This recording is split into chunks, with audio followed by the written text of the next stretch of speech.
Kərbala din deyil, Hüseyn həyatı din deyil, tarix deyil. Çox məsələlər var, din deyil, amma Allah ondan Quranda danışır. Onda danışılmasın da olar.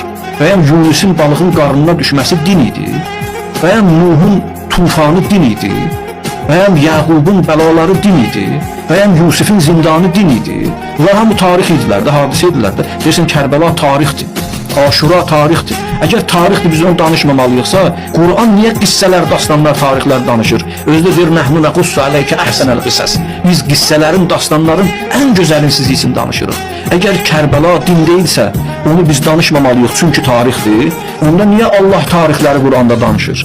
Kərbəla ibrət mənbəyidir. Necə ki Yusuf qissəsi, dastanı ibrət mənbəyidir. Sən ki bunları gözəl bilirsən, niyə avam anlatmaq istəyirsiniz?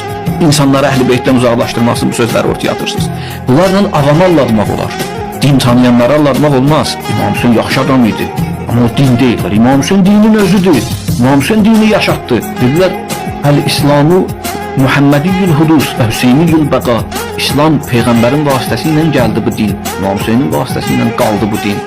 Onun vasitəsilə gəldi, bunun vasitəsilə qaldı. Bu hələ İslamın özüdür, dinin özüdür. Demək olmaz, Aşura din deyil, Kərbəla din deyil. Dindirlər. Məsələləri düz aydınlaşdırmaq lazım.